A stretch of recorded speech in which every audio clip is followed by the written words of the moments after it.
અનુભવ શ્રી દયારામભાઈએ કર્યું છે એ આપણા જેવા આધુનિક જીવોના હૃદયમાં રહેલા ભક્તિના બીજનું પોષણ થાય એના માટે કર્યું છે.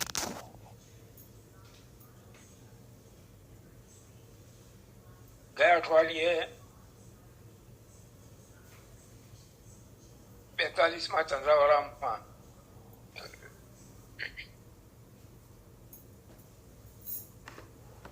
ભક્તિનો મહિમા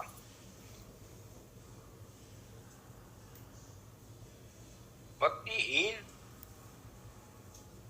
જીવ ગમે એટલા સાધનો કરે પણ એની કોઈ મહત્તા નથી, એ ફલરૂપ થતા નથી. અને ભક્તિ યુક્ત જીવ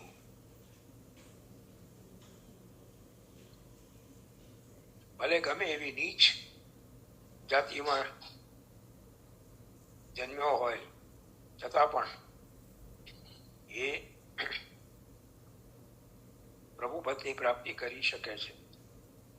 એ વાત ગયા 42માં ચંદ્રાવલામાં શ્રી દયારામભાઈએ આપણને સમજાવી. 43માં ચંદ્રાવલામાં ગણિતનું ઉદાહરણ આપીને એકડો અને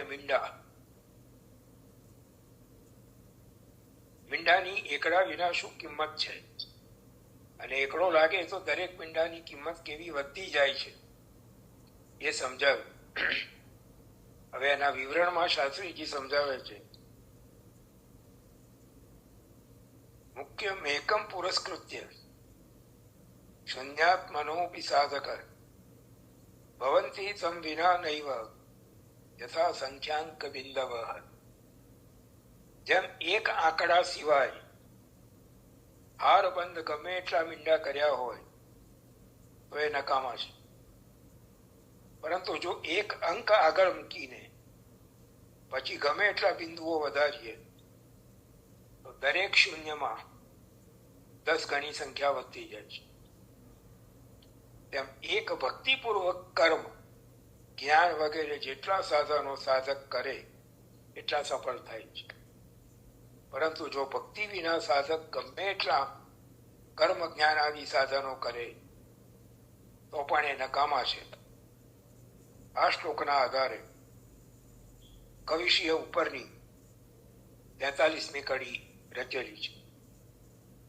તેમાં શ્રીમદ ભાગવત સ્કંદ 10 અધ્યાય 14 શ્લોક 4માં પણ બ્રહ્માજીએ કહ્યું છે. આ 14મો અધ્યાય એટલે જે 3 પ્રક્ષિપ્ત અધ્યાય કૌતુક લીલા શ્રી મહાપ્રભુજીએ માની છે. પદ્મ પુરાણમાંથી શ્રીમદ ભાગવતમાં ઉમેરવામાં આવેલા અધ્યાય, જેમાં વત્સહરણ લીલા અને બ્રહ્માજીનું મોહભંગ થવાથી બ્રહ્માજી પ્રભુ પાસે આવીને સ્તુતિ કરે છે, એ આ 14મો અધ્યાય છે. બ્રહ્માજીની સ્તુતિમાં જ આ શ્લોક છે. શ્રેયસ શ્રુતિમ ભક્તિ મુદસ્ય તે વિભો વિષ્યંતી એ કેવલ બોધ લબ્ધયે તેષામસૌ ક્લેશલેવ શિષ્યતે નાન્યથા સ્થૂલ તુષાવઘાતિના. હે પ્રભુ, જેમાંથી કલ્યાણના ઝરણા ઝરી રહ્યા છે એવી પરમ કલ્યાણકારીની આપની ભક્તિનો ત્યાગ કરીને જે લોકો કેવળ જ્ઞાન પ્રાપ્તિ માટે પ્રયત્ન કરે છે તેઓને આપણા તરફથી કેવળ ક્લેશ જ પ્રાપ્ત થાય છે. જેમ ચોખા કાઢી લીધા પછી ફોતરા ખાંડનારને ક્લેશ સિવાય બીજું કંઈ મળતું નથી, એમ ભક્તિ ત્યજીને કેવળ જ્ઞાન મેળવનારને કોઈ ફળ મળતું નથી. આ શ્લોકનો પણ આશય કવિશ્રીએ લીધો છે. માટે કૃપાલુ શ્રી કૃષ્ણને ભક્તિ કરો.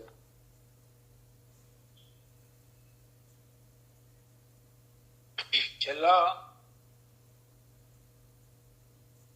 3-4 ચંદ્રાવલાથી દયારામભાઈ ભક્તિનો મહિમા સમજાવી રહ્યા છે. ભક્તિ વિનાના બધા સાધન નકામા છે એવું પ્રતિપાદન અહીંયા દયારામભાઈએ કર્યું. હજી આગળ ઉદાહરણો આપી રહ્યા છે ભાગવતજીમાંથી લઈને. અહીંયા એક પ્રશ્ન આપણને સહજ આપણા મનમાં ઉદ્ભવવો જોઈએ કે આ દયારામભાઈ ભક્તિની વાત જે કરી રહ્યા છે એ ભક્તિ શું છે? ભક્તિ એટલે શું? ભક્તિ કોને કહેવાય? પૂર્વમાં ભાગવતજીના 7મા સ્કંદમાં પ્રહલાદજીએ અસુર બાળકોને ઉપદેશ આપતા જે ભક્તિના 9 પ્રકાર બતાવ્યા એ આપણે જોઈ ગયા. એ 9 પ્રકારના ઉપર 10મી પ્રેમ લક્ષણા ભક્તિ એનું પણ પ્રતિપાદન દયારામભાઈએ કર્યું. એટલે આપણે એટલું તો સમજ્યા કે ભક્તિના 9 પ્રકાર છે ને એ 9 પ્રકારથી જે સિદ્ધ થાય એ 10મી સર્વથી ઉપર પ્રેમ લક્ષણા ભક્તિ છે. પણ આ ભક્તિનું વ્યવહારિક સ્વરૂપ શું? ભક્તિ છે આ કોઈ વ્યક્તિ ભક્તિ કરી રહ્યો છે તો એવું સમજવા માટેના લક્ષણ કયા? જેમ નિબંધમાં શ્રી આચાર્ય ચરણોએ નારદ પાંચરાત્રમાંથી ભક્તિની વ્યાખ્યા લઈને નિબંધના દ્વારા આપણને સમજાવી. મહાત્મ્ય જ્ઞાન પૂર્વસ્તુ સુદૃઢ સર્વતો દિક સ્નેહ ભક્તિ રીતિ પ્રોક્ત.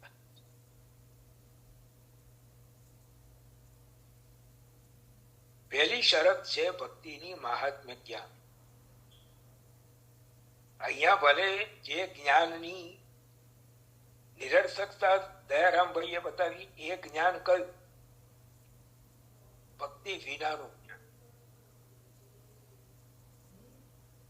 મહાપ્રભુજી જે મહાત્મ્ય જ્ઞાનની વાત કરી રહ્યા છે એનું સ્વરૂપ અલગ છે. પોતાના નિબંધ 16 ગ્રંથ આદિ ગ્રંથોમાં શ્રી મહાપ્રભુજીએ પ્રભુનું ઐશ્વર્ય યુક્ત મહાત્મ્ય બતાવ્યું. જ્યારે સુબોધિનીજી આદિ ગ્રંથોમાં પ્રભુના રસાત્મક સ્વરૂપનું જ્ઞાન આપ્યું. આ બંને મળીને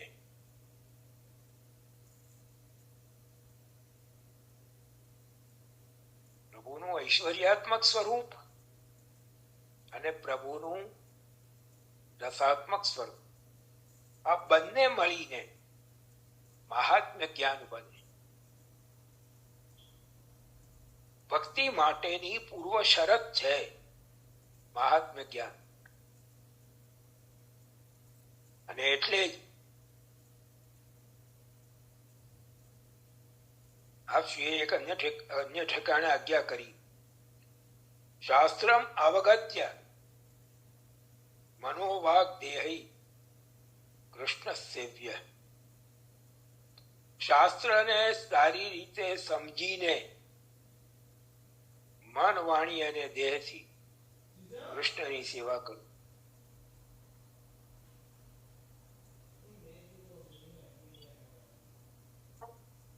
ભાવાત્મક માર્ગ છે, પ્રમેયનો માર્ગ છે. ગયા અઠવાડિયે પણ થોડી ચર્ચા થઈ હતી સિદ્ધાંત અને ભાવની. જો કેવળ ભાવાત્મક અને પ્રમેયાત્મક માર્ગ હોય તો શ્રી મહાપ્રભુએ આજ્ઞા શા માટે કરી? પ્રભુના સેવ્યના સ્વરૂપ સેવા કેવી રીતે થશે? એટલે ભક્તિ ના પૂર્વ શરત રૂપે શ્રી મહાપ્રભુજી મહાત્મ્ય જ્ઞાન ની આવશ્યકતા બતાવે છે, અને એના સાથે દ્રઢ અને સર્વથી અધિક સ્નેહ ભગવાનમાં, એને ભક્તિ કહેવાય. વ્યાકરણની દ્રષ્ટિએ જોઈએ તો ભજ ધાતુ છે. ઐશ્વર્ય એટલે વ્યાપકતા અને રસાત્મક એટલે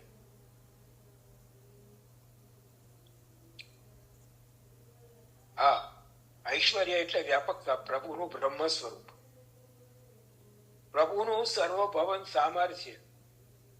પ્રભુ ભ્રુકુટીના ભંગ માત્રથી અનેક બ્રહ્માંડોને ઉત્પન્ન કરે છે, અને ભ્રુકુટીના કટાક્ષ માત્રથી અનેક બ્રહ્માંડોને પોતાનામાં પાછા સમાવી લે છે. આ પ્રભુનું ઐશ્વર્યાત્મક સ્વરૂપ છે. અને એ બ્રહ્મ એટલા માટે શ્રી મહાપ્રભુજી બ્રહ્મેથી પરમાત્મેથી ભગવાનીથી શબ્દ છે એવી આજ્ઞા નિબંધના પ્રારંભમાં કરે છે. અત્યારે ચરણે આજ્ઞા કરે છે કે હું ક્યાંક બ્રહ્મ શબ્દ વાપરીશ, ક્યાંક પરમાત્મા શબ્દ વાપરીશ, અને ક્યાંક ભગવાન શબ્દ વાપરીશ. જ્યાં જે પ્રકારનું નિરૂપણ હશે એ પ્રકારે આ ભગવાનના નામનું હું પ્રયોગ કરીશ. જ્યારે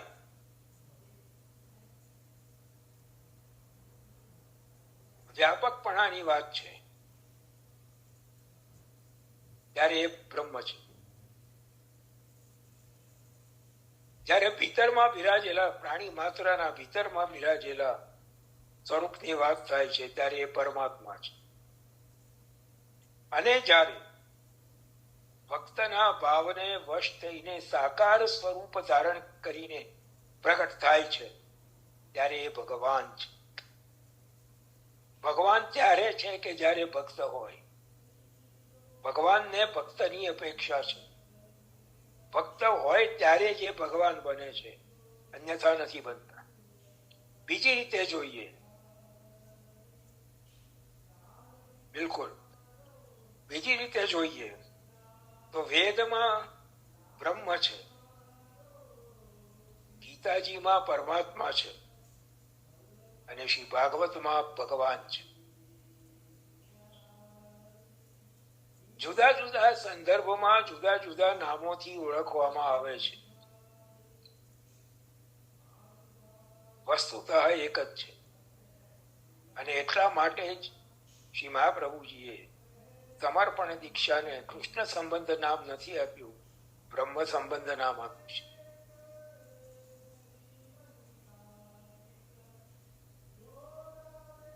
અતસ્તુ બ્રહ્મવાદેન કૃષ્ણે બુદ્ધિર્વિધીયતામ. બ્રહ્મવાદને સમજીને કૃષ્ણમાં બુદ્ધિ લગાડવી. બ્રહ્મવાદને સમજ્યા વિના કૃષ્ણમાં પરિચ્છિન્નતા, સંકુચિતતા આવી જશે. जब पूज्यपाल सरकार श्री आज्ञा करे छे, आप लोग गाते हैं मेवाड़ के श्रीनाथ जी, तो क्या श्रीनाथ जी केवल मेवाड़ में ही विराज रहे हैं? तो फिर आपके घर में विराज रहे हैं वो कौन है?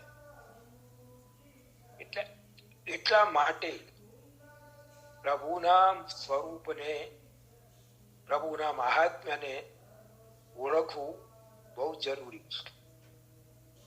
બંને પ્રકારના, ઐશ્વર્યાત્મક અને રસાત્મક.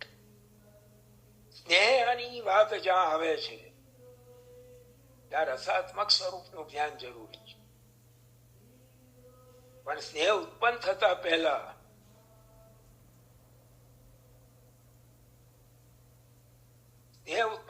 પહેલા પ્રભુના ઐશ્વર્યાત્મક સ્વરૂપનું જ્ઞાન. શિક્ષાપત્રમાં શ્રી હરિરાય મહાપ્રભુ આજ્ઞા કરે છે કે પ્રભુની સાથે વ્યવહાર સેવામાં કઈ રીતે કરવો.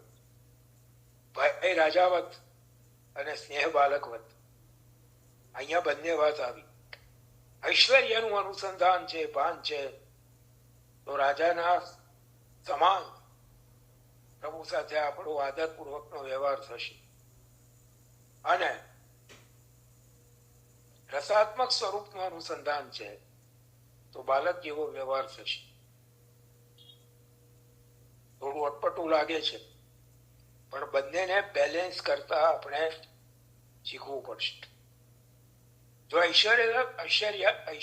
ઐશ્વર્યાત્મક સ્વરૂપનું ધ્યાન નહીં હોય તો પ્રભુ સાથે લૌકિક બાલક જેવો વ્યવહાર આપણે કરી બેસીશું અને અપરાધી થઈશું. અને કેવલ ઐશ્વર્યાત્મક સ્વરૂપનું જ્ઞાન હશે તો જે સ્નેહ, જે સેવાનો પ્રાણ છે એ ગાયબ થઈ જશે. એટલે બંનેનું અને એટલે આચાર્ય ચરણ સર્વદા સર્વ ભાવેના ભજનીયો રજાધીપ એવી આજ્ઞા કરી છે. એટલે ભક્તિની વાતો દયારામભાઈ અહીંયા કરી રહ્યા છે. ભક્તિની શ્રેષ્ઠતા, ભક્તિની અનિવાર્યતા સમજાવી રહ્યા છે. તો ભક્તિ શું છે એનો થોડો ખ્યાલ આવે એટલા માટે આટલી ચર્ચા વચમાં કરી. હવે આગળ ભક્તિ વિના કેવલ કોરા કર્મ કરનારા એમને શું ફળ મળે છે એના ઉદાહરણ શ્રી ભાગવતમાંથી જ દયારામભાઈ આપે છે. નૃગ ભૂપે ગોદાન કર્યા કેટલા, કઈ ગણતા ના આવે પાર. એક દિવસ અણુદોષ પડ્યો, કૃકલાશ થયો અવતાર. અવતાર અધમ થઈ જગ હાંસી, ગોદાન પુણ્ય ગયું ક્યાં નાસી. દાન કર્યા તોય દુઃખ પામ્યો શા માટે, જે હતો ભક્તિ વિમુખ તે માટે. દેવો શ્રી કૃષ્ણ કૃપા. દશમ સ્કંદના ઉત્તરાર્ધમાં નૃગ રાજાની કથા આવે છે. નૃગ પાપ પ્રભેદતા છે બ્રહ્મસ્વ ગુણ દોષ ધ્રુવ. આ નામ શ્રી પુરુષોત્તમ સહસ્રનામમાં ડોકરીને ભ્રાંતિ થાય છે કે પૂતના હા, એ વાત થોડી અલગ છે. અહીંયા એ આખી વાત અલગ છે. એની ચર્ચા આપણે પછી કરીશું. તમે જે પોઈન્ટ ઉઠાવ્યો છે બહુ સુંદર છે. ત્યાં મહાત્મ્ય જ્ઞાન આવ્યું તો પછી કેમ પ્રભુ ચૂપ થઈ ગયા એ આપણને પ્રશ્ન થાય. એ આખી વસ્તુ અલગ છે. એની ચર્ચા આપણે પછી કરીશું. તો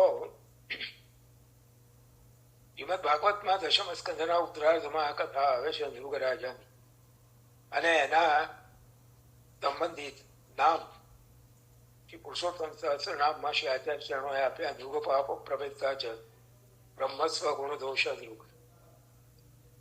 કઈ કેટલાય ગૌદાન કર્યા જેની ગણના કરતા પાર આવી શકે. એક દિવસ ભૂલથી એક બ્રાહ્મણની ગાય, એક બ્રાહ્મણને એમણે જ આપેલી ગાય ભૂલથી પાછી એમને ત્યાં આવી ગઈ ને એ બીજા બ્રાહ્મણને દાનમાં અપાઈ. એટલો દોષ થયો. એટલે બીજા બ્રાહ્મણે પહેલા બ્રાહ્મણે ઓળખી કે આ તો મારી ગાય છે. એને પાછી લેવા માટે રાજાને ફરિયાદ કરી. રાજાએ પેલા બીજા બ્રાહ્મણને કહ્યું ભાઈ પાછી આપો, એના બદલામાં બીજી ગાયો આપો. બ્રાહ્મણે ના પાડી. બ્રાહ્મણનું દ્રવ્ય લઈને બીજાને દાનમાં આપ્યું એ અપરાધ માત્રથી કૃકલાશનો, કાચિંડાનો અવતાર લેવો પડ્યો. એ પ્રકારે નીચ અવતાર થયો. દુનિયામાં એની મશ્કરી થઈ. તો આ વખતે એનું ગોદાનનું પુણ્ય ક્યાં ચાલ્યું ગયું? અસંખ્ય દાન કરવા છતાં પણ એ દુઃખી થયો. એનું કારણ શું? કે ભગવદ ભક્તિથી રહિત હતો. આપણે ત્યાં કદાચ 2 અઠવાડિયા પહેલા વાત થઈ હતી અધિવાસનની ને એની. જે સંકલ્પ કરવામાં આવે છે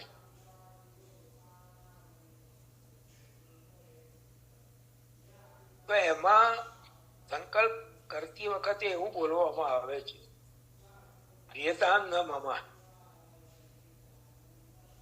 આ જે કઈક કાર્ય કરવા જઈ રહ્યો છું અથવા દાન કરું છું કે જે કઈક પ્રભુના ઉપયોગી સાહિત્યનું અધિવાસન કરું છું, એની પાછળ હેતુ એક જ છે કે ભગવાન ને પ્રસન્નતા થાય. કોઈ પણ કાર્ય કરવામાં, ધર્મ કાર્ય હોય કે ભગવત કાર્ય હોય, જો આશય પ્રભુની પ્રસન્નતાનો છે, આનાથી મારા પ્રભુ પ્રસન્ન થાવ. ગ્રહણમાં દાન કરવામાં આવે છે, તે વખતે જે સંકલ્પ કરવામાં આવે છે એમાં પણ આ જ આવે છે કે મારા પ્રભુને આ ગ્રહણથી કોઈ અનિષ્ટ ન થાય, એના માટે આ દાન હું અમુક બ્રાહ્મણને કરી રહ્યો છું, એનાથી મારા પ્રભુ પ્રસન્ન થાવ. તો એ કાર્ય ભક્તિ બને છે. પણ એ જ કાર્ય જો પોતાને ફળ મેળવવાની આશાથી જયારે કરવામાં આવે છે, ત્યારે પછી એ બીજું ગમે તે થતું હશે પણ ભક્તિ એમાં નથી.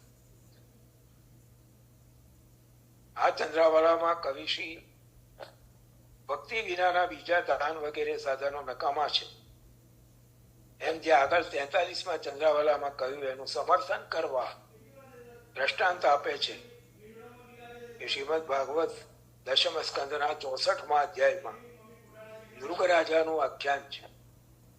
આ નૃગરાજાએ જેટલા પૃથ્વીના રજકરણ અને વરસાદની ધારાઓ છે એટલા અસંખ્ય ગાયોના દાન વિધિપૂર્વક, એટલે કે 100 વત્સા વાછરડા વાળી અલંકાર યુક્ત શણગારેલી એ સુપાત્ર બ્રાહ્મણોને દાન આપી હતી. હવે એક દિવસ અજાણતા કોઈ દાન ન લેનાર બ્રાહ્મણની ગાય પોતાની ગાયો ભેગી આવી જવાથી એ ગાય બીજા બ્રાહ્મણને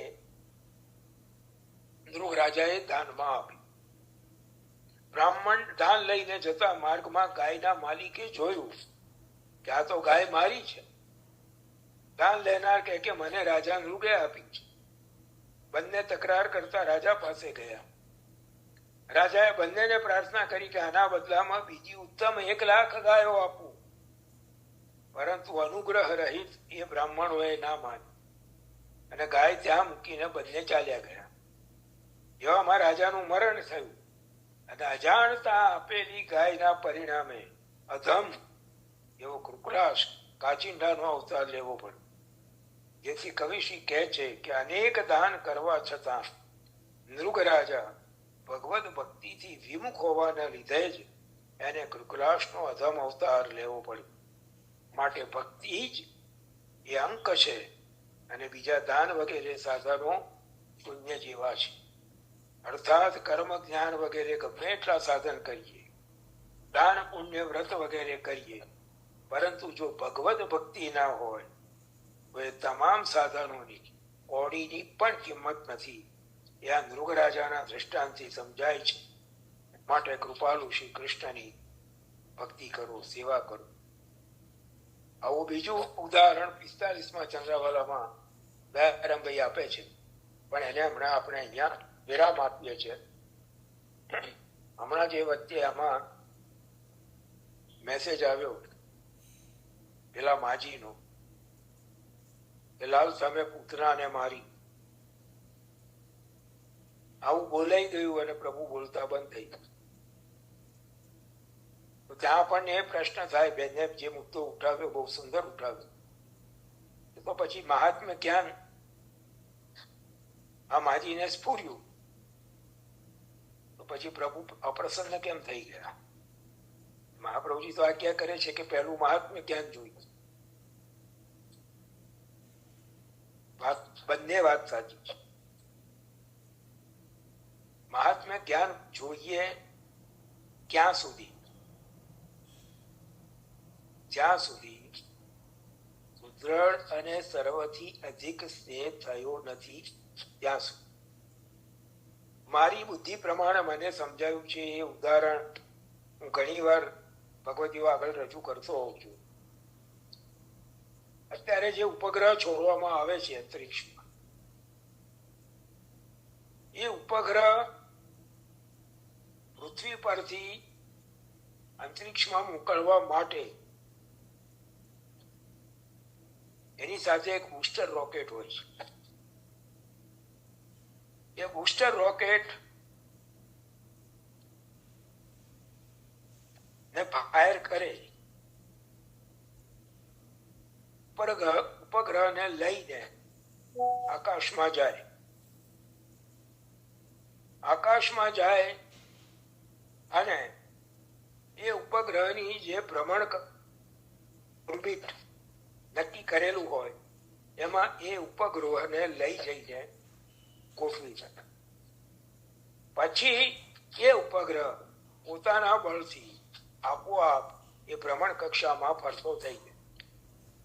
એટલે એ સ્થિતિ પર પહોંચ્યા પછી ઉપગ્રહ ભ્રમણ કક્ષામાં ગોઠવાઈ ગયો અને આપોઆપ ફરતો થઈ ગયો પછી પેલા બુસ્ટર રોકેટનું કોઈ કામ હોતું નથી. એ બુસ્ટર રોકેટ આપોઆપ ખરી પડે, પૃથ્વી પર પાછું પડી જાય.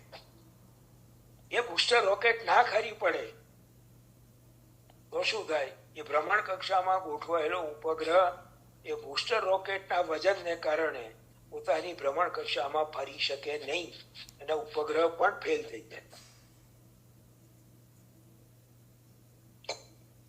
અહીંયા આ જે બુસ્ટર છે એ મહાત્મ્ય જ્ઞાન છે. અને સુદૃઢ અને સર્વથી અધિક જે સ્નેહ છે એ પેલો ઉપગ્રહ છે. એ સુદૃઢ અને સર્વથી અધિક સ્નેહને એની ભ્રમણ કક્ષામાં ફરતો કરી દેવા સુધી મહાત્મ્ય જ્ઞાનનો ઉપયોગ છે. રાસપંચાધ્યાયના સુબોધિનીજીમાં એક શ્લોક શ્રી મહાપ્રભુજીએ અન્ય ગ્રંથોમાંથી ટાંક્યો છે. શાસ્ત્રાણામ ઉપયોગોસ્તાવત યાવન મંદ રસા નરા.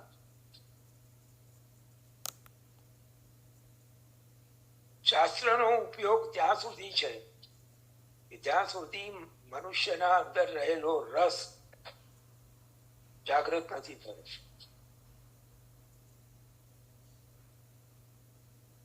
પણ રતિચક્રે પ્રવૃત્તે નૈવ શાસ્ત્ર ન ચક્રમાં.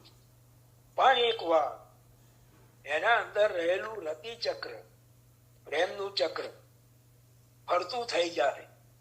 ફરતું થઈ જાય એટલે ચક્ર ફરતું થઈ જાય એટલે એક બાજુ ભક્ત અને બીજી બાજુ ભગવાન, એ બેના વચ્ચે એ ચક્ર ફરતું થઈ જાય, સતત આપલે ચાલુ થઈ જાય. પછી નૈવ શાસ્ત્ર ન ચક્રમાં. પછી નથી શાસ્ત્રની જરૂર રહેતી, નથી શાસ્ત્રમાં બતાવેલા ક્રમની અપેક્ષા.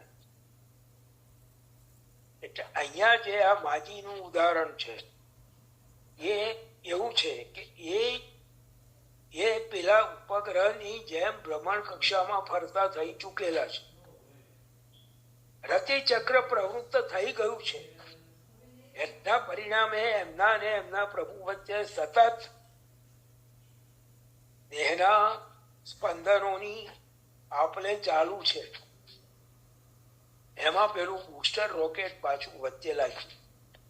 મહાત્મ્ય જ્ઞાન લાલ તમે પૂતનાને મારી. એટલે જે પેલું રતિચક્ર ફરતું હતું પણ એ કોના માટે છે? રતિચક્ર જેનું પ્રવૃત્ત થઈ ગયું એના માટે. જે આપણે પ્રારંભિક દશાના જીવો છીએ એમને માટે તો મહાત્મ્ય જ્ઞાન પૂર્વસ્તુ એ અત્યંત જરૂરી છે. ચાલો હવે કેટલા વાગ્યા ભાઈ? 7 મિનિટ બાકી છે. જીવને તે એવું ક્યારે ખબર પડે?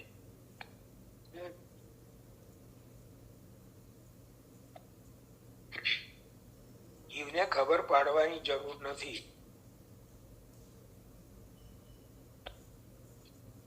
અનુભવ આપોઆપ સતત સજાગ રહેવું જ પડે. બરાબર છે, સાચી વાત. સ્પંદનો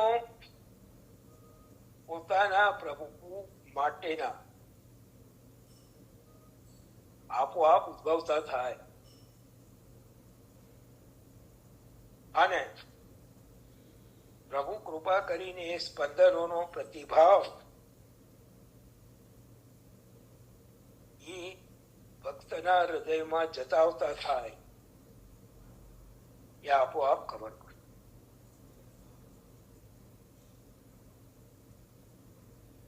સમજાય? કોઈને પૂછવાથી એ નહીં સમજાય, પણ વારંવાર જે નિવેદન કર્યા કરું છું, વારંવાર એકની એક વાત ઉપર ભાર મૂકીને કયા કરું છું, એ જ છે કે આ બધું ત્યારે સંભવ છે જ્યારે મારા પોતાના ઘરમાં રહી કેવળ મારા પ્રભુમાં જ નિષ્ઠા રાખીને, આ જ મારું સર્વસ્વ છે એમ સમજીને એમને મારા સામર્થ્ય, મારી સંપત્તિ, મારી સુવિધા અનુસાર, સામર્થ્ય, સંપત્તિ, સુવિધા કોણ છે? પ્રભુના સુખની ભાવના મુખ્ય છે. પણ એ બધું કેવળ અને કેવળ જ્યારે મારા ઘરમાં મારા માટે વિરાજતા મારા પ્રભુ સાથે જ્યારે બને ત્યારે જ આ સ્થિતિનું પ્રભુ કૃપા કરીને અનુભવ કરાવે એવી મારી સમજ છે. અત્યાર સુધી જે કંઈક સમજાયું છે આચાર્ય ચરણોના ગ્રંથોમાંથી અને ગુરુદેવના ચરણોમાં બેસી અને ભગવદીઓના સત્સંગમાંથી, એ આ છે. 1-to-1 રિલેશનશીપ, હું અને મારા સ્વામી. વિજ્ઞપ્તિમાં એક ઠેકાણે શ્રી ગુસાઈજી પ્રભુ ચરણોએ પ્રભુને સંબોધીને એક વાત બહુ સુંદર કીધી છે, ગોખી રાખવા જેવી છે અને રોજ પ્રભુ આગળ નિવેદન કરવા જેવું છે. પોતાના પ્રભુ આગળ, યાદૃશી તાદૃશી નાથ. વૈષ્ણવોને આ વિડીયો બંધ કરાવો તો સારું. સુતેલા વૈષ્ણવોના વિડીયો અહીંયા દેખાય છે. સુરુચિનો ભંગ થતો હોય એવું નથી લાગતું? વારંવાર આ વસ્તુની વિનંતી કરી છે. સત્સંગની ગંભીરતા આપણે સત્સંગમાં બેઠા પછી પણ જો ના સમજીએ કે સત્સંગની ગરિમા કે સત્સંગનું ગૌરવ, સત્સંગની મર્યાદા, શું કહું, બધા વડીલો છે મારા, હું તો બાળક છું. વિનંતી કરી શકું, બીજું શું કરું? શું વાત કરી રહ્યા હતા હમણાં? બાકી આ છે ને, આ પાછું વચ્ચે પથ્થર પડી ગયો.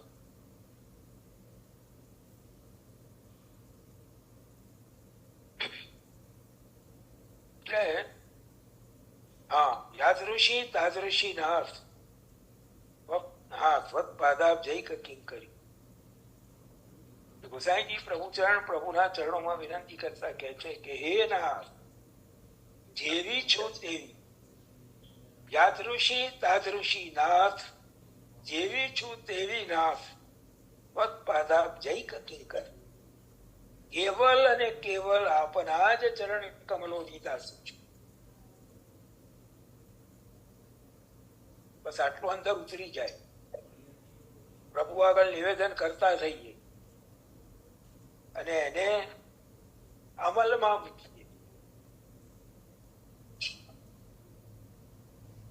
શ્રી ગુસાઈજી પ્રભુ ચરણો વેદની શ્રુતિઓના સ્વામીની છે. એમની વાણીના પ્રતાપથી, એમની કૃપાથી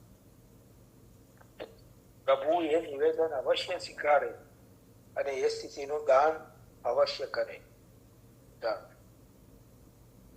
પણ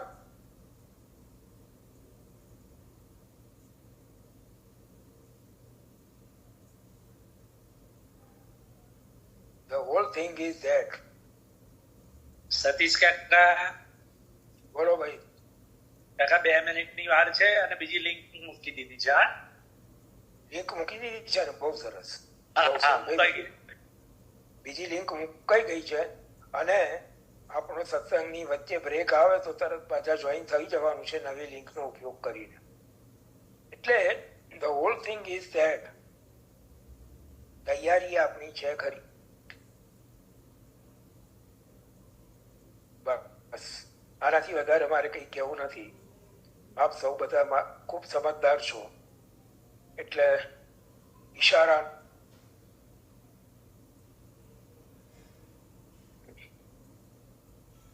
ગૃહે સ્થિત્વા સ્વધર્મતઃ જે આજ્ઞા આચાર્ય ચરણોની છે એના જે ગુણાર્થો છે, એનું જે ઊંડાણ છે, એને જો સમજીએ તો આ બધું આપોઆપ સમજમાં આવી જાય. આજે એક બેન સાથે વાત થઈ ફોન ઉપર. એમની વાત આ જ હતી કે સિદ્ધાંત અને મેળ આ બેમાં શું અંતર છે. એટલે એમની સાથે ખાસી વિસ્તારપૂર્વક ચર્ચા થઈ. સિદ્ધાંત યુનિવર્સલ છે, શાશ્વત છે.